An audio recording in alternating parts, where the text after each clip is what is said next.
Welcome dear friends, আশা করি আপনারা ভালো আছেন।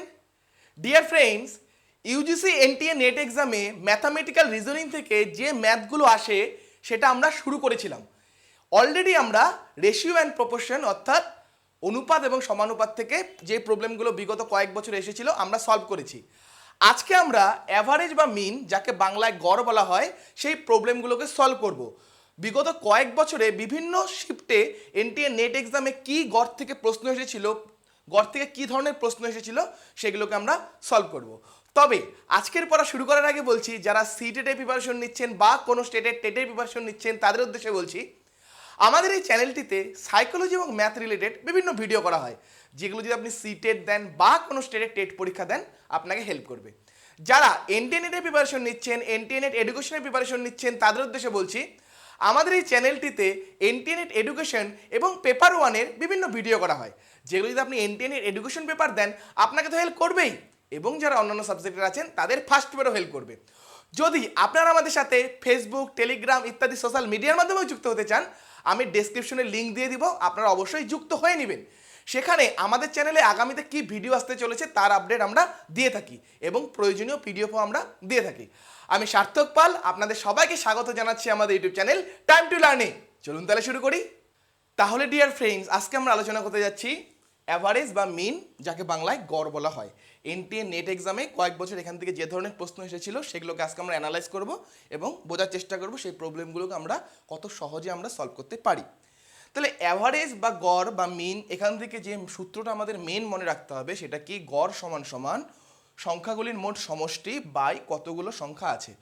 এখানে বইয়ে যদি যান, বইয়ে অনেকভাবে বইয়ের একটা ভাষায় লেখা থাকবে, কিন্তু মেনলি মনে রাখবেন কি, সংখ্যাগুলোর সমষ্টি, যে সংখ্যাগুলো দেওয়া আছে তাদের সমষ্টি বাই সেখানে কতগুলো সংখ্যা আছে সেটাই হবে কি গড়। যেমন এখানে 5, 10, 10, 5, 10 কটা সংখ্যা নিয়েছি? 5টা। তাহলে এদের যদি আমি গড় নির্ণয় করতে চাই কীভাবে করব? তাহলে এই 5, 10, 15, 10, 25, 5, 30 যোগ 50, তার মানে এদের যদি আমি সমষ্টি করি, সমষ্টি কত আসবে? 50। তাহলে এদের গড় কত হবে? সমষ্টি আসবে 50 বাই কতগুলো সংখ্যা আছে? 1, 2, 3, 4, 5, 5টা সংখ্যা আছে। তাহলে কাটাকাটি করলে কি হবে? 10। তার মানে গড় আমরা কত পেলাম? 10 পেলাম। ঠিক আছে, তাহলে এখানে সংখ্যা ছিল 5টা আর এদের গড় কত আসলো? 10। তাহলে এখান থেকে আরেকটা জিনিস মনে রাখুন, যে গড় সমান সমান যেমন সংখ্যাগুলির সমষ্টি বাই কতগুলো সংখ্যা আছে, তাহলে এটাকে যদি আমরা ক্রস মাল্টিপল করি, তার মানে গড়ের নিচে মনে মনে 1 আছে, তাহলে ক্রস মাল্টিপল করলে আমরা কি পাবো? সংখ্যাগুলির মোট সমষ্টি সমান সমান গড় ইন্টু কতগুলি সংখ্যা আছে। কি বললাম? যে সংখ্যাগুলির সমষ্টি সমান সমান কি হবে? গড় ইন্টু কতগুলো সংখ্যা আছে, কতগুলো সংখ্যা আছে। তাহলে সমষ্টি মানে মোট সংখ্যাগুলির সমষ্টি হবে গড় ইন্টু কতগুলো সংখ্যা আছে। যেমন এখানে আপনারা অ্যাপ্লাই করুন, দেখুন এখানে সংখ্যা ছিল 5টা, তাদের গড় কত ছিল? 10। তাহলে আমি কি বললাম? যে সমষ্টি সমান সমান কি গড় কত পেয়েছিলাম আমরা? গড় পেয়েছিলাম 10। 10 ইন্টু সেখানে কতগুলো সংখ্যা ছিল? কতগুলো সংখ্যা ছিল এখানে? 5টা। তাহলে সমষ্টি কত আসবে? 50। তাহলে আমাদের সমষ্টি তো 50 এসেছিল এই যে। তাহলে এটাও মনে রাখবেন, যেমন গড় সমান সমান মোট সমষ্টি বাই কতগুলো সংখ্যা আছে, এটাও যেমন একটা সূত্র, তাই এই সূত্রটারই একটা রূপ হলো মোট সমষ্টি মানে সংখ্যাগুলির মোট সমষ্টি সমান সমান কী হবে? গড় ইন্টু কতগুলো সংখ্যা আছে। তো এখান থেকে এই জিনিসটা মনে রাখলেন। ডিয়ার ফ্রেন্ডস, এই প্রশ্নটা দেখুন, এটা 1 জুন 2019-এর প্রশ্ন। If the average of 5 numbers is -20, 5টা নাম্বারের অ্যাভারেজ বলে দিয়েছে -20, and the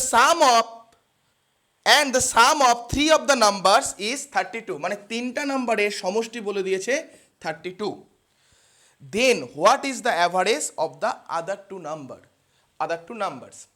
তার মানে মোট 5টা সংখ্যা আছে, x1, x2, x3, x4, x5, ধরুন এখানে 5টা সংখ্যা আছে, তাদের গড় বলে দিয়েছে -20। তাহলে এদের সমষ্টি আমরা কি বের করতে পারবো? তাহলে সমষ্টি এদের কি হবে? আমরা মাত্র শিখলাম যে সমষ্টি সমান সমান কি, সংখ্যাগুলোর গড়, মানে 5টা সংখ্যার গড় কত বলেছে? -20। তাহলে সমষ্টি কি হবে? গড় ইনটু কতগুলো সংখ্যা আছে, তাহলে কতগুলো সংখ্যা ছিল, 5টা সংখ্যা ছিল, তাহলে এদের সমষ্টি কত আসলো, -100। তার মানে এই যে x1 x2 x3 x4 x5 5টা সংখ্যা যে আছে তাদের সমষ্টি কত আসলো, -100 আসলো। ঠিক আছে, এখন কি বলেছে যে তিনটা সংখ্যা, এই যে যে কোনো তিনটা সংখ্যা আছে, যে তিনটা সংখ্যার সমষ্টি বলা আছে, সাম বলা আছে 32। তার মানে ধরুন যে কোনো তিনটা সংখ্যা, এখানে x1 x2 x3, এই তিনটা সংখ্যার সমষ্টি বলা আছে 32। তাহলে বলেছে যে দুটো সংখ্যা থাকলো x2 x4 আর x5, এদের গড় কত। তাহলে গড় যদি আমরা নির্ণয় করতে যাই তাহলে এদের সমষ্টি লাগবে আর কতগুলো সংখ্যা আছে সেটা লাগবে। এখানে আমরা দেখছি যে এখানে কতগুলো সংখ্যা আছে, দুটো সংখ্যার গড় বার করতে বলেছে, তাহলে কতগুলো সংখ্যা আছে, দুটো। তাহলে শুধু কি এদের আমাদের সমষ্টিটাকে নির্ণয় করতে হবে। তাহলে সমষ্টিটাকে আমরা কিভাবে নির্ণয় করবো এই দুটো সংখ্যার, দেখুন সবগুলোর সমষ্টি আমরা জানি, সবগুলো সমষ্টি থেকে যদি আমরা এই তিনজনের সমষ্টিকে বাদ দিয়ে দেই তাহলে এই দুজন পড়ে থাকবে, তাই না। যেমন আপনাদের পাঁচ ভাই বোন আছেন, 5 ভাই বোনের ধরুন কথার কথা আমি বলছি যে বয়স হচ্ছে, মোট বয়সের সমষ্টি হলো 100 বছর, মোট বয়সের সমষ্টি হলো 100 বছর। তিনজনের মোট বয়স যদি বলি 80 বছর, তাহলে বাকি দুজনের বয়স কত হবে, দুজনের বয়সের সমষ্টি কত হবে, সেই 100 থেকে 80 বাদ দিয়ে দিব। 5 জনের বয়স, মোট বয়স ছিল, বয়সের সমষ্টি ছিল 100 বছর, তিনজনের সমষ্টি তার মধ্যে কত, 80 বছর, তাহলে বাকি দুজনের সমষ্টি কত হবে, পুরো 100টার থেকে আমি তিনজনের সমষ্টিটাকে বাদ দিয়ে দিব। তাহলে এখানেও আমরা কি করব, পুরো সমষ্টিটার থেকে এই তিনজনের সমষ্টিটাকে বাদ দিলে বাকি দুজনের সমষ্টিটা পড়ে থাকবে। ক্লিয়ার, তাহলে লক্ষ্য করুন, তাহলে সমস্তটার সমষ্টি কত, সমস্তটার সমষ্টি হলো -100। তাহলে বাকি দুজনের যে আছে, তাহলে বাকি দুজনের সমষ্টি কত হবে, বাকি দুজনের সমষ্টি কত হবে, মোট যে সমষ্টিটা আছে, সবার যে মোট সমষ্টি ছিল সেখান থেকে তিনজনকে যে সমষ্টি সেটাকে বাদ দিব। তাহলে মোট সমষ্টি কত, মোট সমষ্টি হলো -100, সেটার থেকে তিনজনের যে সমষ্টি ছিল সেটাকে বাদ দিব। তাহলে তিনজনের সমষ্টি ছিল 32, বাদ দেওয়া মানে কি মাইনাস, বাদ দিচ্ছি মানে কি মাইনাস করছি, তাহলে এটা করলে কত হবে, -132। তার মানে লক্ষ্য করুন, এই যে দুটো সংখ্যা ছিল তাদের সমষ্টি কত পেলাম আমরা, -132। কীভাবে পেলাম, 5 জনের সমষ্টি থেকে 3 জনের সমষ্টিকে বাদ দিলাম, তাহলেই তো দুজন থাকবে, মোট ছিল 5 জন, 5 জনের থেকে 3 জনকে বাদ দিলাম তাহলেই দুজন থাকবে। 5 জনের সমষ্টি ছিল -100, সেটার থেকে 3 জনের সমষ্টিকে বাদ দিলাম, 3 জনের সমষ্টি 32, বাদ দেওয়া মানে মাইনাস, তাহলে -100 -32, তাহলে মাইনাস কত পেলাম, 132। তাহলে এটাই কি হলো, এই যে দুজন আছে এই দুজনের সমষ্টি। তাহলে এখন এদের আমরা গড় নির্ণয় করব। তাহলে গড় নির্ণয় করার জন্য আমরা সূত্র কি, সমষ্টি বাই কতজন আছে, তাহলে সমষ্টি আমরা কত পেলাম 132 বাই কতজন আছে, কজনের গড় নির্ণয় করছি, দুজনের, তাহলে বাই 2, তাহলে কত আসছে -66। তার মানে এখানে এ নম্বর যেটা অপশন আছে সেটা হয়ে যাবে সঠিক অ্যান্সার। আশা করি আপনারা বুঝতে পেরেছেন। কোনো রকম যদি ডাউট থাকে অবশ্যই আপনারা কমেন্টে লিখবেন। ওকে, নেক্সট প্রশ্নটা দেখুন। নেক্সট প্রশ্নটা আছে, a group of 40 employees of cadre A has a mean age of 31, মানে 40টা এমপ্লয়ি ক্যাডার এ, এখানে 40 জন এমপ্লয়ি আছে, 40 জন এমপ্লয়ির এজ বলে দিয়েছে, গড় এজ বলেছে 31। A different group of 60 employee of cadre B, যেখানে 60 জন আছে তাদের মিন এজ অফ 28, তাদের মিন এজ বলে দিয়েছে 28। What is the mean of the 2 employees of the 2 groups together, মানে এখানে যদি আপনারা লক্ষ্য করেন এখানে 40 জন স্টুডেন্ট আছে, 40 স্টুডেন্ট না, এমপ্লয়ি আছে, আর এখানে 60 জন এমপ্লয়ি আছে। তাহলে 40 জনের গড় হচ্ছে 31 আর 60 জনের গড় হচ্ছে 28। তাহলে বলেছে যে সমস্ত মানে এই 40 আর 60 মানে 100 জনের গড় কত হবে সেটা আমাদের বার করতে বলেছে। ওভারঅল গড় কত হবে, সমস্ত এমপ্লয়ির গড় বয়স কত হবে সেটা বার করতে বলেছে। তাহলে এটার জন্য আমি আপনাদের একটা শর্টকাট ট্রিক শেখাবো। তার আগে নর্মালি যদি আমরা করি তাহলে আমরা এটাকে কিভাবে করব। তাহলে দেখুন 40 জনের বয়সের গড় 31 বছর, তাহলে 40 জনের বয়সের সমষ্টি কত হবে, 40 জনের সমষ্টি কত হবে 40 ইন্টু 31। দেখুন আমরা সমষ্টি মানে কি জানি, গড় ইন্টু কতজন আছে, গড় হচ্ছে এখানে 31 ইন্টু 40 কতজন আছে, তাহলে এটা সামথিং কিছু হবে, গুণ করে পাবো। এখানে গুণ করুন বা এখানে করিয়ে দিচ্ছি, ধরুন 124 তারপর একটা শূন্য। আবার এখানে 60 জনের বয়সের গড় আছে 28, তাহলে সমষ্টি কত হবে, সমষ্টি আমরা কি জানি, সমষ্টি মানে গড় ইন্টু কতজন আছে, তাহলে এখানে সিম্পল এই দুটো গুণ হবে। তাহলে গুণ করলে আমরা কত পাবো, এখানে গুণ করলে 140 168, তাহলে 168 পরে শূন্য। তাহলে এখানে একটা জিনিস লক্ষ্য করুন, 40 জনের সমষ্টি হচ্ছে বয়সের সমষ্টি হলো এত, আর 60 জনের সমষ্টি হলো এত। 40 জনের সমষ্টি হলো 1240 আর 60 জনের সমষ্টি হলো 1680। তাহলে এখানে 40 জন আর 60 জন, তাহলে 100 জনের সমষ্টি কত হবে, তাহলে 40 জনের সমষ্টি এটা, 60 জনের সমষ্টি এটা, তাহলে 100 জনের সমষ্টি কত হবে, সব যদি আমরা যোগ করে দিই তাহলে পাবো 0 2 8 9 আর এখানে কত হচ্ছে 1 2, তাহলে মানে 2920, এটা আসলো সমষ্টি। তাহলে 100 জনের সমষ্টি আসলো 2920, তাহলে 100 জনের গড় কত হবে, তার মানে কি সমষ্টি আসলো এটা 100 দিয়ে ভাগ করে দিব, তাহলে আমাদের কত আসবে 29.20। তার মানে এখানে অপশন সি যেটা আছে সেটা হবে সঠিক অ্যান্সার। কিন্তু এই প্রশ্নটাকে কত সহজে আমরা আরও করতে পারি, দেখুন কত সহজে আমরা অনুপাতের ধারণা থেকে করব। দেখুন এখানে 40 জন আছে, এখানে 60 জন আছে, তাহলে সিম্পল এখানে আমরা এদের অনুপাত নেব।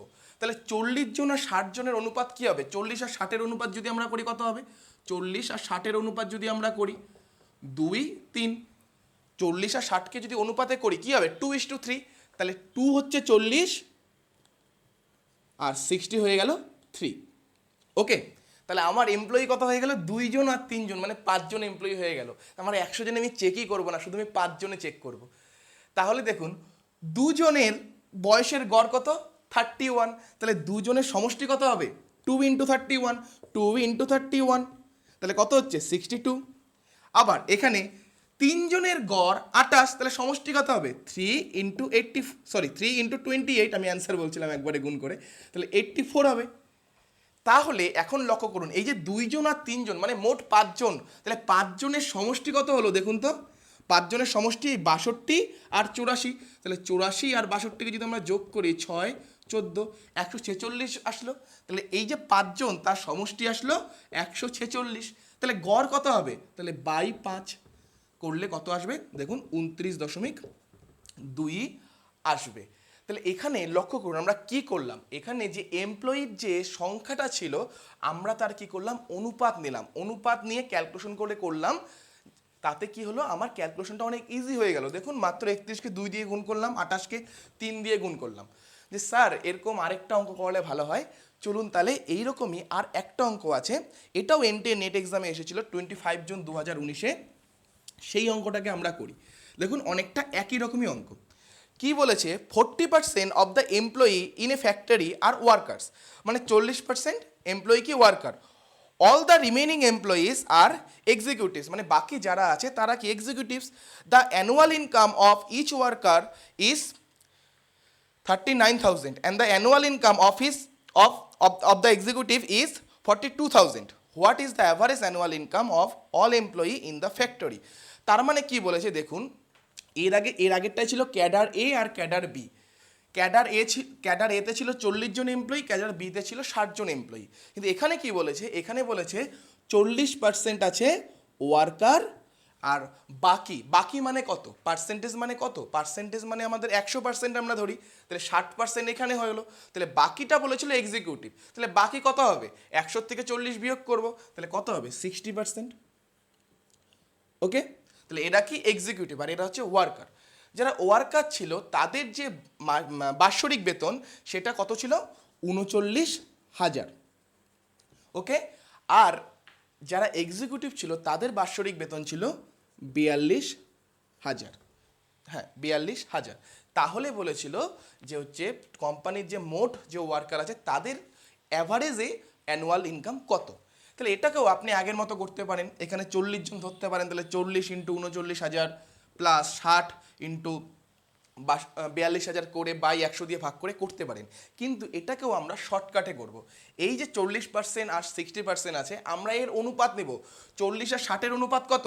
একটু আগে আমরা দেখলাম 40 আর 60-এর অনুপাত হয় 2:3।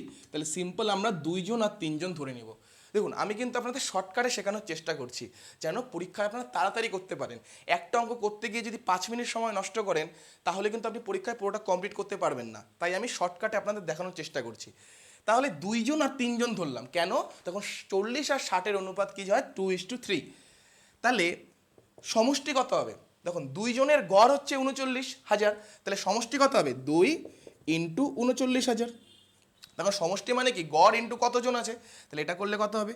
78,000। একই রকমভাবে 3 জনের গড় আছে 42,000, তাহলে 3 জনের সমষ্টি কত হবে? এটা। তাহলে এটা যদি আমরা করি কত হবে? 126, তারপরে 3টা শূন্য। তাহলে আমরা কিন্তু 40% আর 60% 100% নিয়ে করছি না, আমরা 2 জন আর 3 জন মানে মোট 5 জনকে নিয়ে ক্যালকুলেশন করছি, এটা মাথায় রাখবেন। তাহলে এই যে 5 জন আছে, 5 জনের সমষ্টি কত হবে? সমষ্টি হবে 2 জনের হচ্ছে 78,000 আর 3 জনের হচ্ছে 126,000। তাহলে 5 জনের সমষ্টি কত পাবো আমরা? 0 0 0 4, হাতে থেকে 0 2। তার মানে 5 জনের সমষ্টি পেলাম আমরা 204000, এটা পেলাম 5 জনের সমষ্টি। তাহলে এখন আমরা গড় নির্ণয় করব। গড় নির্ণয়ের নিয়ম কি? সমষ্টি বাই কতজন আছে। আমরা কিন্তু 100% ধরে করব না, আমরা এই যে 2 আর 3 ধরেছি সেটা ধরে করব। তাহলে 2 আর 3-এর যোগফল কত? সেটাই মোট। এখন আমাদের হিসাবে 2 জন ওয়ার্কার আছে, 3 জন এক্সিকিউটিভ আছে, তাহলে মোট কতজন হলো? 5 জন হলো। তাহলে এর জন্য 5 দিয়ে ভাগ করলাম। তাহলে এটা যদি আপনি করেন কত হচ্ছে দেখুন, 4 4 যাবে না, এর জন্য 0, তারপরে 8 0 0, তার মানে 40,800। তার মানে এখানে অপশন বি যেটা আছে সেটা হয়ে যাবে এখানকার সঠিক অ্যান্সার। আশা করি আপনারা বুঝতে পেরেছেন। নেক্সট প্রশ্নটা দেখুন, the average age of class of 59 students is 18 years. If the age of the teacher is included, then the average age is increased by 3 months. The age of the teacher is, তার মানে একটা ক্লাসে 59 জন student আছে যাদের গড় বয়স 18 বছর। যদি সেখানে টিচারের বয়সকে ইনক্লুড করি তাহলে গড় বয়স কি 3 মাস করে বেড়ে যায়, 3 মাস বেড়ে যায়। তাহলে টিচারের বয়স কত? তাহলে এই অঙ্কটা করার আগে আমি আপনাদের একটা উদাহরণের দেওয়ার চেষ্টা করছি। উদাহরণটা এরকম, ধরুন আপনার একটা যে কোনো ক্লাসে 10 জন স্টুডেন্ট আছে। 10 জন স্টুডেন্টের মোট ওজন ধরুন 600 কেজি। 10 জন স্টুডেন্টের মোট ওজন হলো 600 কেজি। সেখানে একটা স্টুডেন্ট যুক্ত হলো, একটা স্টুডেন্ট নতুন ভর্তি হলো, তাহলে স্টুডেন্ট কত হলো? 11 জন। এখন যে স্টুডেন্টের ওয়েট আছে সেটা হয়ে গেল 670 কেজি। কি বললাম? যে আপনার একটা যে কোনো ক্লাসে 10 জন স্টুডেন্ট ছিল, সেই 10 জন স্টুডেন্টের মোট ওজন ছিল 600 কেজি। একটা নতুন স্টুডেন্ট ভর্তি হওয়াতে মোট যে সমষ্টি হলো সেটা কত হয়ে গেল? 670। আগে ছিল 10 জনের ছিল 600 কেজি, এখন নতুন স্টুডেন্ট ভর্তি হওয়াতে মোট ওজন হয়ে গেল 670। তাহলে নতুন ছাত্রের বয়স কত হবে? তাহলে আগে ছিল 600, তাহলে কেউ ঢুকলো যার জন্যই না 600টা 670 হলো। তাহলে এই যে বাড়লো, এটা কার জন্য বাড়লো? নতুন ছাত্রটার জন্য বাড়লো। তার মানে তার বয়সটাই এটার থেকে এটা বাদ দিলে আমরা পাবো 10 জনের জন্য ছিল মোট ওজন ছিল 600 কেজি, এখন ওজনটা বেড়ে হয়ে গেল 670। এই যে বাড়লো, এটা কার জন্য বাড়লো? নতুন ছাত্র ঢুকলো এর জন্য বাড়লো। তাহলে নতুন ছাত্রের বয়স কত হবে? 670 বিয়োগ 600 মানে 70 কেজি হবে। তো এই ধারণাটা এখানে আমরা কাজে লাগাবো, ঠিক আছে? তো এই ধারণাটা এখানে আমরা কাজে লাগাবো। তাহলে কি বলেছে দেখুন, 59 জন স্টুডেন্ট আছে যাদের গড় বয়স হচ্ছে 18 বছর। তাহলে 59 জন যদি স্টুডেন্ট থাকে, গড় বয়স যদি 18 থাকে, তাহলে তাদের বয়সের সমষ্টি কত হবে? 59 ইন্টু 18, সিম্পল। দেখুন আমরা জানি সমষ্টি সমান সমান কি? গড় ইন্টু কতজন আছে। তাহলে কতজন আছে 59 ইন্টু গড় হচ্ছে 18। তাহলে এটাকে আমরা গুণ করব কত? 59 ইন্টু 18। তাহলে এটা যদি আমরা গুণ করি 8×9 = 72, হাতে থেকে 7, এখানে 9, 40, 49, 49 আর হচ্ছে 7, 56, হাতে থাকে 5, 5 5, তার মানে আমাদের কত আসছে 1062। তার মানে এখানে একটা জিনিস লক্ষ্য করুন, 59 জন যে স্টুডেন্ট আছে যাদের গড় বয়স ছিল 18, তাদের বয়সের সমষ্টি কত হলো 1062 এত বছর হলো। ওকে, এখন কি বলেছে লক্ষ্য করুন, এখন বলেছে যে টিচারের বয়স যদি আমরা ইনক্লুড করি তাহলে গড় বয়স কি 3 মাস বেড়ে যায়। তাহলে 3 মাস বেড়ে যায় কথার অর্থ কি, 3 মাস বেড়ে যায় মানে আগে ছিল 18 বছর, এখন কি 18 বছর 3 মাস হয়ে যায়। তাহলে যেহেতু 3 মাস বলেছে 18টা বছরে আছে, তাহলে আমরা এটা ক্যালকুলেশন করতে পারবো না, আমাদের সবগুলোকে কি হয় বছরে নিতে হবে অথবা মাসে নিতে হবে। যেহেতু এটাকে আমরা বছরে ক্যালকুলেশন করছি তাই পুরোটাকে আমরা কি বছরে নিব। তাহলে এই যে 3 মাস আছে, 3 মান্থস আছে, এটাকে আমরা বছরে নিব। বছরে নেওয়ার নিয়ম কি, মাসকে যদি আমরা 12 দ্বারা ভাগ করি তাহলেই আমরা বছরে চলে যাব। তার মানে কি 1/4 বছর। তার মানে 3 বছর যে ইনক্রিজ হচ্ছিল সেটাকেই, 3 মাস যে ইনক্রিজ হচ্ছিল সেটাকেই আমরা বছরে কি বলবো 1/4 বছর ইনক্রিজ হচ্ছিল। তার মানে আগে ছিল 18, আগে গড় বয়স ছিল 18। দেখুন আমি কিন্তু মেনলি ফোকাস করছি আপনার জন্য বোঝেন, এর জন্য কিন্তু আমি সময় নিয়ে বোঝাচ্ছি। যদি আমি সময় না নিয়ে বোঝাই আমি 30-40 সেকেন্ডে করে দিতে পারবো, কিন্তু সেটাতে আপনারা কিছু বুঝবেন না। আপনারা মেন ফোকাস করুন, বুঝতে পারছেন কিনা। 18 ছিল আগে গড় বয়স, এখন কি আরও 1/4 বেড়ে গেল। তার মানে কি 18 যোগ 1/4 হয়ে গেল গড় বয়স। আগে ছিল 18 বছর, এখন আরও বেড়ে গেল কত 1/4। আগে আপনার ওজন ছিল 60 কেজি, এখন 6 কেজি বেড়ে গেছে। তার মানে কি 60 যোগ 6 মানে 66 কেজি আপনার ওয়েট। আগে গড় বয়স ছিল 18, এখন 1/4 বেড়ে গেল, তার মানে এখন গড় বয়স কত হবে 18 যোগ 1/4। আচ্ছা, এই জিনিসটা আপনারা মনে রাখবেন যে 5 সমস্ত 3-এর 4কে আমরা কি লিখতে পারি 5 যোগ 3/4। 5 সমস্ত 3/4কে আমরা লিখতে পারি 5 যোগ 3/4। আবার এরকম যদি থাকে সেটাকে আমরা লিখতে পারি 5 সমস্ত 3-এর 4। তাহলে এই যে 18 প্লাস 1/4 আছে, তাহলে এটাকে আমরা সিম্পল কি লিখতে পারি 18 সমস্ত 1-এর 4। তাহলে এটাকে যদি ভাঙাই তাহলে কত হবে 72 যোগ 1 73/4। তার মানে এখন যে গড় বয়স সেটা কত আসলো 73/4। তাহলে এখন যখন আমি একজন টিচারকে ইনক্লুড করছি তখন সেখানে জনসংখ্যা কত হলো, স্টুডেন্ট ছিল 59 জন। তাহলে যখন একজন টিচারকে আমি যুক্ত করব তাহলে একজন বেড়ে যাবে, তাহলে সেখানে কতজন থাকবে 60 জন। তাহলে সমষ্টি কি, সমষ্টি সমান সমান গড় ইন্টু কতজন আছে, বা কতজন আছে ইন্টু গড়, যে কোনো একটা করলেই হয়। তাহলে 60 জন আছে আর গড় কি 73/4। তাহলে 60 জনের মোট সমষ্টি, বয়সের সমষ্টি কত হচ্ছে 60 ইন্টু 73/4। তখন আমরা জানি সমষ্টি সমান সমান কি গড় ইন্টু কতজন আছে। তাহলে আগে ছিল স্টুডেন্ট ছিল 59 জন, তাহলে একজন টিচার যদি যুক্ত হয় তাহলে সেখানে 60 জন হয়ে যাবে। তাহলে এখানে কত হচ্ছে 15। তাহলে 773 ইন্টু 15 মানে 730। আর এটা যদি করি আমরা 365, তাহলে 590, তার মানে 1095। তাহলে এখন লক্ষ্য করুন 59 জন স্টুডেন্ট ছিল যাদের বয়সের সমষ্টি ছিল কত 1062। 59 জন স্টুডেন্ট ছিল যাদের বয়সের সমষ্টি ছিল 1062। একজন যুক্ত হলো সেটাকে টিচার, তাতে সমষ্টি কত হয়ে গেল 1095। আমি যেই কথাটা বলেছিলাম যে ক্লাসে আপনার 10 জন ছিল যার ওজনের সমষ্টি ছিল 600, একজন যুক্ত হওয়াতে ওজনের সমষ্টি হয়ে গেল 670। তাহলে এই যে বৃদ্ধিটা হলো কার জন্য হলো, নতুন স্টুডেন্টের জন্য হয়েছিল। তাহলে মোট যে সমষ্টিটা, বড় সমষ্টিটা থেকে আমরা ছোট সমষ্টিটাকে যদি বাদ দেই তাহলে সেটাই ছিল নতুন ছাত্রের ওজন। তাহলে এখানেও লক্ষ্য করুন যখন 59 জন স্টুডেন্ট ছিল তাদের গড় বয়স ছিল এটা, কিন্তু যখনই টিচার যুক্ত হলো তখন নতুন কি হয়ে গেল বয়স 1095। কেন হলো 1095, নতুন একজন যুক্ত হওয়াতে। তাহলে নতুন একজনের বয়স কত হবে, যতটা বেড়েছে সেটাই নতুন একজনের বয়স হবে। যেমন ধরুন আপনারা যদি সিম্পল একটা উদাহরণ দিই, তিন বন্ধু প্রত্যেকবার যখন ফুচকা খেতে যান, 3 বন্ধু সবসময় কি 100টা ফুচকাই খান। হঠাৎ করে একটা নতুন বন্ধু গেল, তাতে দেখা গেল ফুচকা আপনারা মোট খেয়েছেন 140টা। তাহলে আমরা কি ধরবো, যে নতুন যে বন্ধুটা এসেছে সেই 40টা ফুচকা খেয়েছে, এখন প্রত্যেকবার আপনাদের 100টাই খান 3 জন, তাহলে নতুন একজনের জন্য 40টা বৃদ্ধি হলো, তাহলে নতুন জন কতটা খাবে, যেটা বৃদ্ধি হলো সেটা। তাহলে এখানে নতুন জন মানে কি টিচার, তার বয়স কত হবে, যেটা বাড়লো, তাহলে কতটা বাড়লো, 1095 থেকে 1062 আমরা বিয়োগ করব, 3 3, তার মানে 33 বছর, এটা বেশি হলো, তার মানে এটাই টিচারের বয়স। তাহলে এখানে অপশন সি যেটা আছে সেটা হয়ে যাবে সঠিক অ্যান্সার। ওকে, নেক্সট প্রশ্নটা আপনাদের বোঝানোর আগে আমি আপনাদের একটা জিনিস বোঝাতে চাই, এই জিনিসটা আপনাদের বুঝতে হবে। এই টাইপের প্রশ্ন কিন্তু বহুত এক্সামেই আসে, এই এক্সামও কিন্তু চলে এসেছে, NTA নেট এক্সামেও চলে এসেছে।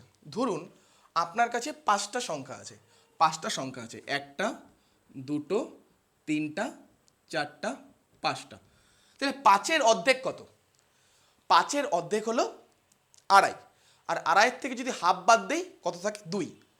তার মানে এখানে সংখ্যা ছিল 5টা, তাহলে 5টা সংখ্যার সমষ্টি যদি আমরা জানি, তাহলে 5-এর অর্ধেক কত হলো, 5-এর অর্ধেক হলো আড়াই, তার থেকে যদি হাফ বাদ দেই সেটা হলো 2। তাহলে এই যে 5 জন আছে, 5 জনের সমষ্টি থেকে যদি আমরা প্রথম দুজনকে আর পরের দুজনকে যদি বাদ দেই, তাহলে আমরা 5-এর অর্ধেক ছিল হাফ আড়াই, তার সঙ্গে হাফ যদি যোগ করি এক্ষেত্রে তাহলে 3 হয়, তাহলে তৃতীয় সংখ্যাটা আমরা পাবো। যদি আমরা এই যে 5টা সংখ্যা আছে, দেখুন এটা এটা আমি কেন বোঝাচ্ছি, তার কারণ এর পরের অঙ্কটা আপনারা বুঝতে পারবেন। যদি আমার কাছে 5টা সংখ্যা থাকে, তাদের সমষ্টি যদি আমি জানি, আমি যদি প্রথম দুটো সংখ্যা জানি আর শেষের দুটো সংখ্যা জানি, আমাকে যদি মাঝের সংখ্যাটা বার করতে বলে, তাহলে আমরা কীভাবে বার করতে পারি, আমরা পুরোটা সমষ্টি জানি, মানে 1 2 3 4 5 প্রত্যেকের সমষ্টি জানি, 5 জনের সমষ্টি জানি, সেখান থেকে যদি আমরা প্রথম দুজনের সমষ্টি বাদ দেই আর শেষ দুজনের সমষ্টি বাদ দেই, তার মানে 1 2 আর 4 5-এর সমষ্টি বাদ দেই, তাহলে মাঝে যে আছে, মাঝে কি আছে, 3 3 কীভাবে পেলাম, 5-এর অর্ধেক আড়াই তার সাথে হাফ যোগ মানে 3, তাহলে 3 আমরা পাবো। 5 জনের থেকে প্রথম দুজন বাদ দিলাম, শেষের দুজন বাদ দিলাম, তাহলে মাঝখানে যে 3 আছে সেটা পাবো আমরা। 3 কত নম্বর সেটা আমরা বলতে পারবো, মোট সমষ্টি থেকে প্রথম দুজন আর শেষ দুজনকে যদি আমরা বাদ দেই। ক্লিয়ার? একই রকমভাবে যদি আমার কাছে 60টা সংখ্যা থাকে, ধরুন 1 2 3 4 5 6 7, তাহলে 7-এর অর্ধেক কত, 7-এর অর্ধেক হচ্ছে 3.5, তাহলে 3.5 থেকে হাফ বাদ দিব, তাহলে হাফ বাদ দিলে কত হয়, 3। তাহলে এই যে 7 জন, এই 7 জনের সমষ্টি যদি আমি জানি, এই 7 জনের সমষ্টি যদি জানি, আর যদি 7-এর অর্ধেক 3.5 তার থেকে হাফ বাদ দিলাম মানে 3, তাহলে সেই প্রথম 3 জনের সমষ্টি যদি আমি জানি আর শেষ 3 জনের সমষ্টি যদি আমি জানি, তাহলে মাঝের জন যে থাকবে, মাঝের জন কি হবে, সেই 7-এর অর্ধেক কত, 3.5, সেই মাঝের জন বার করতে গেলে হাফ বিয়োগ করব না, যোগ করব, 3.5 আর হাফ মানে 4, সেই 4 যে হবে সেটা আমরা বলতে পারবো। 7 জনের সমষ্টি আমি জানি, 7 জনের সমষ্টি থেকে যদি আমরা প্রথম 3 জন আর শেষের 3 জনকে যদি বাদ দেই, কী পড়ে থাকবে, 4 পড়ে থাকবে না। 7 জনের সমষ্টি ছিল, তার থেকে আমি প্রথম 3 জনকে বাদ দিলাম, তাহলে কে পড়ে থাকলো, 4 5 6 7, তার থেকে আমি লাস্টের 3 জনকে বাদ দিলাম, তাহলে 5 6 7কে যদি আমি বাদ দেই, কে পড়ে থাকবে, 4 পড়ে থাকবে। একই রকম আমরা বলতে পারি, ধরুন 9টা যদি থাকে, এটাই উদাহরণের লাস্ট, এরপরে আমি অঙ্কে যাব। যদি 9টা থাকে 1 2 3 4 5 6 7 8 9, তাহলে 9-এর অর্ধেক কত, 9-এর অর্ধেক হলো 4.5, তাহলে 4.5কে আমরা আরও হাফ বাদ দেবো মানে 4, তাহলে 9টার যদি আমরা সমষ্টি জানি, তাহলে প্রথম 4টা যদি আমরা বাদ দেই আর শেষের 4টা যদি আমরা বাদ দেই, তাহলে 9-এর অর্ধেক 4.5 আর হাফ যোগ করবো মানে 5। পঞ্চম কে হবে আমি বলতে পারবো, বা মাঝে কে থাকে আমি বলতে পারবো, ঠিক মিডিলেরটা আমি বলতে পারবো কে থাকবে, বা পঞ্চম কোনটা হচ্ছে আমি বলতে পারছি। তাহলে এই জায়গাটার থেকেই এখন আমরা যে অঙ্কটা করতে যাব, দেখবেন এই জিনিসটাই আপনাদের অনেক হেল্প করবে। ওকে, আমি কিন্তু আপনাদের বোঝানোর জন্যই কিন্তু একটু বড় করছি। অঙ্কটা কি আছে দেখুন, দ্য অ্যাভারেজ অফ 35 র scores is 18, the average of first 17 of them is 14, that of the last 17 is 20, find the 18 score. মানে 35টা স্কোর আছে, যাদের গড় নাম্বার বলে দিয়েছে 18, প্রথম 17টার গড় আছে 14 এবং শেষের 17টার গড় আছে 20, তার মানে 18তম স্কোর যেটা আছে সেটাকে আমাদের বার করতে বলেছে। তাহলে দেখুন 35টা সংখ্যা আছে না, 1 2 3 এইভাবে করতে করতে 35টা সংখ্যা আছে, তাহলে 35-এর অর্ধেক কত? 35-এর অর্ধেক হলো 17.5, তখন 17 দুগুণ 34, 35-এর অর্ধেক কত হবে? 17.5। তাহলে 17.5 থেকে হাফ বাদ দেবো, মানে কত হবে? 17। তাহলে প্রথম 17টা সমষ্টি আমি জানি, আবার শেষের 17টা সমষ্টি আমার বলা আছে, তাহলে মাঝখানেরটা আমরা বার করতে পারবো। তাহলে মাঝখানেরটা কে হবে? 17.5 যে আমরা পেলাম, মানে 35-এর অর্ধেক 17.5, তার সাথে হাফ যোগ করব, মানে 18। সেই 18টাই আমাকে বার করতে বলেছে। খেয়াল করুন, তাহলে কি বলেছে অঙ্কটাই দেখুন, যে 35 জন আছে, প্রথমে কি বলেছে? 35 জনের গড় কত বলে দিয়েছে? 18। তাহলে তাদের সমষ্টি কত হবে? 35 ইন্টু 18। তখন আমরা সমষ্টি তো শিখলাম, সমষ্টি মানে কি? গড় ইন্টু কতজন আছে। তাহলে 35 ইন্টু 18 এটা হবে, এটা কি হবে আমাদের? এটা হবে হচ্ছে আমাদের 35 জন যে আছে, 35 জনের সমষ্টি। তাহলে 35 ইন্টু 18 আমরা করব। 35 ইন্টু 18 করলে 0, আর এখানে করলে 54, 54 আর 9 মানে 63। তার মানে এই যে 35 জন আছে, 35 জনের গড় যে আছে 18, সেখানে হচ্ছে সমষ্টি কত হচ্ছে 35 জনের? 630। ওকে, তাহলে 17 জন, প্রথম যে 17 জন, প্রথম 17 জন আপনি আগেরটা খেয়াল করুন, এর আগে যে আমি উদাহরণগুলো দিলাম, 9 জন থাকলে আমরা কি করতাম? 9-এর অর্ধেক ছিল 4.5, তার থেকে হাফ বাদ দিতাম, তাহলে প্রথম 4 জনের সমষ্টি বার করতাম, আর শেষের 4 জনের সমষ্টি বার করতাম। তাহলে 4 জন বাদ চলে গেল, তাহলে একজন বাকি থাকলো, মোট ছিল 9 জন। তাহলে 9-এর অর্ধেক কত? 4.5, 4.5 থেকে আমি হাফ বাদ দিলাম 4 জন, তাহলে প্রথম 4 জন বাদ দিলাম, শেষের 4 জন বাদ দিলাম, তাহলে 8 জন হয়ে গেল। 9 জনের থেকে 8 জন চলে গেল, তাহলে মাঝখানেরটা শুধু পড়ে থাকতো। তাহলে এখানে লক্ষ্য করুন, 35 জনের সমষ্টি আমরা পেলাম 630। প্রথম 17 জনের গড় কত বলেছে? প্রথম 17 জনের গড় বলেছে 14। তাহলে 17 ইন্টু 14 করবো, 98, হাতে থেকে 9, 23, তার মানে হচ্ছে 238। তার মানে প্রথম যে 17 জন থাকবে, এখানে যে 35 আছে, তাহলে 35 তো মাঝখানে এরকম থাকবে না, 1 2 3 4 16 17 18 এইভাবে থাকবে। তাহলে প্রথম যে 17 আছে, প্রথম যে 17 জন আছে, সেটা মানে সেটা কোনটা? এটা আমরা বার করলাম। আমরা অলরেডি মোট সমষ্টিটা জানি, মোট সমষ্টি হচ্ছে 630। তাহলে প্রথম 17 জনের সমষ্টি আমরা বার করলাম কি? 238। তাহলে শেষ 17 জন কি হবে? সেটা 19 থেকে শুরু হবে না? দেখুন 35 জন আছে, 35 জনের মধ্যে প্রথম 17 জন এইদিকে, পরের 17 জন লাস্টের দিকে, তাহলে 17 17 34 জন, মাঝখানে শুধু মাঝখানের জন পড়ে থাকবে, সেটাকে 18তম, সেটাই আমাদের বার করতে বলেছে। তাহলে শেষ 17 জনের গড় কত বলেছে? বলেছে 20। তাহলে তাদের সমষ্টি কত হবে? 17 ইন্টু 20, 17 ইন্টু 20 করলে কত পাবো? 340 পাবো আমরা। তাহলে 18তম সংখ্যাটা আমরা কিভাবে পাবো? এই যে মোট সমষ্টি আছে 35 জনের, এই 35 জন থেকে প্রথম 17 জন আর লাস্টের 17 জন যদি আমরা বাদ দেই, তাহলেই মাঝের সংখ্যাটা আমরা পাবো। তাহলে লক্ষ্য করুন, এই যে 630 আসে, 630 থেকে যদি আমরা প্রথম 17 জনকে বাদ দেই, তাহলে সেটা কত হবে? 630 বিয়োগ 238, মানে 2, 630 থেকে 238 বাদ দিলাম, 2 9, আর এখানে হচ্ছে 3, মানে 392 হচ্ছে। এখন ছিল মোট 35 জন, 35 জন থেকে প্রথম 17 জন বাদ দিলাম, এখন লাস্টের 17 জনের সমষ্টিকে বাদ দিব। তাহলে যেটা পড়ে থাকলো তার থেকে এখন আমরা লাস্ট 17 জনকে বাদ দিব। তাহলে লাস্ট 17 জন কত ছিল? 340, সেটাকে বাদ দেই, কত হয়? 52। তাহলে যেটা পড়ে থাকবে সেটাই তো এটা হবে। অলরেডি আমরা দেখেছিলাম, যদি 5 জন থাকতো, 1 2 3 4 5, তাহলে 5-এর অর্ধেক হচ্ছে মানে আড়াই, 5-এর অর্ধেক হচ্ছে আড়াই, তাহলে আড়াইয়ের থেকে হাফ বাদ দিলাম 2।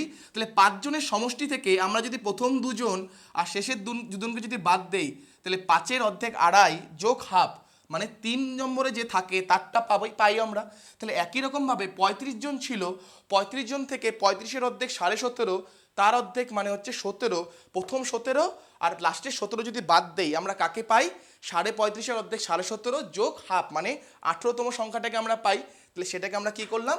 মোট সমষ্টিটাকে আমরা বের করলাম, মোট সমষ্টি থেকে আমরা প্রথম 17 জনের সমষ্টি বাদ দিলাম, শেষ 17 জনের সমষ্টি বাদ দিলাম, তাহলে সেটা কি হয়ে যাবে? মাঝে যে সংখ্যাটা থাকবে, মানে 18তম যে সংখ্যাটা থাকবে, সেটা আমরা পাবো। পরীক্ষার সময় 18তম সংখ্যা না বলে মিডিল যে সংখ্যাটা আছে সেটাও বলতে পারে, বা ইনকেস মিডিয়ানও বলতে পারে, মিডিয়ানও বলে দিতে পারতো, ঠিক আছে, পজিশন। তো তাই ঘাবড়াবেন না, যেটাই বলুক মনে রাখবেন মাঝে যে সংখ্যাটা আছে তার আমরা বার করছি। ওকে, নেক্সট প্রশ্নটা দেখুন, নেক্সট প্রশ্নটা কি আছে, a student obtains overall 78 marks in his examination consisting of physics, chemistry, mathematics, computer science and general English. Marks obtained in each subject and the maximum marks obtained in each subject and the maximum marks is indicated in the following table. টেবিলে যে বিভিন্ন সাবজেক্টগুলো আছে সেখানে maximum marks কত হতে পারে সেটাও দেওয়া আছে, আর সে কত নাম্বার পেয়েছে সেটাও দেওয়া আছে। The marks X obtain by the student in general English would be, মানে জেনারেল ইংলিশের জায়গাটা যদি আপনারা দেখেন সেখানে দেখুন এক্স দেওয়া আছে, তাহলে সেটা সে কত পেয়েছে সেটা আমাদের বার করতে হবে। তাহলে এখানে একটা জিনিস লক্ষ্য করুন, আমি যদি বলি একটা স্টুডেন্ট পাঁচটা সাবজেক্টে মোট 600 নাম্বার পেয়েছে, 5টা সাবজেক্টে মোট 600 নাম্বার পেয়েছে, চারটা সাবজেক্টে সে যে পেয়েছে সেটার মোট সমষ্টি হলো 490। তাহলে পঞ্চম সাবজেক্টে সে কত পেয়েছে, আমি বললাম যে 5টা সাবজেক্টে মোট নাম্বার হচ্ছে 600, চারটা সাবজেক্টের সমষ্টি হলো 490, তাহলে আরেকটা সাবজেক্টে সে কত পেয়েছে, নিশ্চয়ই 110 পেয়েছে, যার জন্যই না 600 হবে। বোঝা গেল যে 5টা সাবজেক্টে আমি বললাম সমষ্টি মোট যে নাম্বার পেয়েছে 600 পেয়েছে, আর চারটা সাবজেক্টে পেয়েছে 490, তাহলে পঞ্চম সাবজেক্টে সে কত পেয়েছে, তাহলে 600 থেকে 490 বিয়োগ করব, তাহলেই না গিয়ে 600 হবে। চারটা সাবজেক্টে 490 পেয়েছে, তাহলে আরেকটা যদি 110 পায় তাহলেই না গিয়ে 5টা সাবজেক্টে 600 হবে। তাহলে সেটা আমরা কীভাবে করলাম, মোট যেটা পেয়েছে তার থেকে আমরা চারটা সাবজেক্টের সমষ্টি বিয়োগ করলাম। তাহলে এখানেও আমরা সেটা করারই চেষ্টা করব, যে আমরা আগে লক্ষ্য করব যে সে মোট কত নাম্বার পেয়েছে, সেখান থেকে আমরা যে ফিজিক্স, কেমিস্ট্রি, ম্যাথামেটিক্স আর কম্পিউটার আছে এই মার্কসগুলোকে বাদ দিলেই আমরা সে জেনারেল ইংলিশে কত পেয়েছে সেটা পেয়ে যাব। তাহলে এখানে লক্ষ্য করুন, সিম্পল, সে কত মার্কস পেয়েছে, 78%। তাহলে 78%। এখন আপনারা এখানে একটা জিনিস ভুল করবেন না, এখানে কিন্তু 5টা সাবজেক্ট আছে, 5টা সাবজেক্টে কিন্তু 500 মার্কস না। তখন আপনারা যদি লক্ষ্য করেন ফিজিক্সে আছে ম্যাক্সিমাম 200 মার্কস, ম্যাক্সিমাম 200 মার্কস বলতে ফিজিক্স পরীক্ষা হয়েছিল 200-তে, তখন একটা পরীক্ষা ম্যাক্সিমাম আমরা কত স্কোর করি, যত সেই পরীক্ষাটা হয়, পরীক্ষাটা যদি 100-তে হয় ম্যাক্সিমাম আমরা 100 পেতে পারি, তাহলে ফিজিক্স পরীক্ষায় কততে হয়েছিল আমরা বলবো 200-তে। তাহলে এখানে কিন্তু 5টা সাবজেক্ট কিন্তু 500 নম্বরে হয়নি, কত নম্বরে হয়েছিল দেখুন, ফিজিক্স হয়েছিল 200-তে, কেমিস্ট্রি হয়েছিল 100-তে, ম্যাথামেটিক্স হয়েছিল 200-তে, কম্পিউটার সায়েন্স হয়েছিল 200-তে, আর জেনারেল ইংলিশ হয়েছিল 100-তে। তার মানে 200, 100, 300, 200, 500, 200, 700, 100, 800, তার মানে মোট পরীক্ষা হয়েছিল 800-তে। তার মধ্যেও 78% পেয়েছে, 78% মানে কি 78/100, তার মানে সে মোট কত পেয়েছিল, 800-র মধ্যে 78%, তার মানে 800 এর 78%, মানে 800 ইন্টু 78%, তাহলে এই 78% মানে কি 78/100, তাহলে এটা কত হবে 4 হাতে থাকবে 6, 56, 62, তার মানে সে মোট কত পেয়েছিল 624 পেয়েছিল। তাহলে এখন এই 624 থেকে এই যে স্কোরগুলো আছে এদের সবগুলোকে যদি আমরা বাদ দিয়ে দেই তাহলেই আমরা সে জেনারেল ইংলিশে কত পেয়েছে সেটা আমরা পেয়ে যাব। তাহলে সেটাকে আমরা করি চলুন। তাহলে দেখুন সে ফিজিক্সে পেয়েছিল 155, ওকে, কেমিস্ট্রিতে পেয়েছিল 80, ম্যাথামেটিক্সে 165, আর পরের সাবজেক্টটা যেটা আছে কম্পিউটার সায়েন্স সেটাতে পেয়েছিল 140। ঠিক আছে, তাহলে মোট কত হয় দেখুন, মোট হয় 5, 5, 10, হাতে থাকে 1, 6, 14, 6, 20, 4, 24, হাতে থাকে 2, তার মানে আমরা দেখলাম সে চারটা সাবজেক্টে মোট কত পেয়েছে 540, চারটা সাবজেক্টে মোট পেয়েছে 540, আর 6টা সাবজেক্টে পেয়েছিল, সরি 5টা সাবজেক্টে পেয়েছে 624, আর চারটা সাবজেক্টে পেয়েছে 540। কীভাবে পেলাম, এই যে চারটাকে আমরা যোগ করলাম তাতে কত আসে 540 আসে, তাহলে মোট পেয়েছিল 624, চারটাতে আসে 540, তার মানে নিশ্চয়ই পরবর্তী যে সাবজেক্টটা ছিল সেটাতেই সে বাকিটা স্কোর করেছিল, তাই না? চারটা সাবজেক্টে মোট আসলো 540 আর 5টাতে মোট ছিল 624, তার মানে এই যে পার্থক্যটা সেটা কেন আসছে, তার কারণ এই জায়গায় আমরা পঞ্চম যে সাবজেক্টটা আছে তার মার্কস যোগ করিনি, তাহলে সেটা আমরা কিভাবে পাবো, মোট পেয়েছে এটা, তার থেকে যদি আমরা 4 জনকে বাদ দেই 5 জন পেয়েছে, 5টা মিলে পেয়েছে এটা, তাহলে 4টা মিলে পেয়েছে এটা, তাহলে পঞ্চমে কি হবে 5 জনের থেকে আমি যদি 4 জনকে বাদ দেই তাহলেই হয়ে যাবে, তাহলে 5টার থেকে আমি এটা বাদ দিয়ে দিব, তাহলে কত হবে 4 8 ক্লিয়ার। তাহলে যেই সাবজেক্টটার কথা বলেছিল এখানে সেটা কি জেনারেল ইংলিশ, সেটা যে এক্স দেওয়া ছিল সেখানে সে কত পেয়েছিল 84, মানে সি যেটা আছে সেটা। কেন হলো? তখন 5টা সাবজেক্টে এটা, 4টা সাবজেক্টে এটা, তাহলে বাকিটা নিশ্চয়ই পঞ্চম সাবজেক্টে পেয়েছে। তাহলে বাকি আমরা কীভাবে পাবো? বাকি পাওয়ার জন্য মোট ছিল 5টা, তার থেকে আমরা 4টাকে বাদ দিয়ে দিলাম, তাহলেই সেটা বাকিটা যেটা পেয়েছিল সেটা বেরিয়ে যাবে। ডিয়ার ফ্রেন্ডস, পেপার ওয়ানের উপর অলরেডি অনেক ভিডিও কিন্তু আমাদের চ্যানেলে করা আছে, আপনারা যদি সেগুলো দেখেন অবশ্যই আপনারা সেখান থেকে উপকৃত হবেন। আপনাদের ভিডিওটা কেমন লাগলো অবশ্যই কমেন্ট করে জানাবেন। ভিডিও যদি ভালো লেগে থাকে অবশ্যই ভিডিওটাকে লাইক করবেন, যার প্রয়োজন তার সাথে শেয়ার করবেন। এরকম আরও ভিডিও পেতে আমাদের চ্যানেলটাকে অবশ্যই সাবস্ক্রাইব করবেন। ভালো থাকবেন এবং সবাইকে ভালো রাখবেন। Thank you.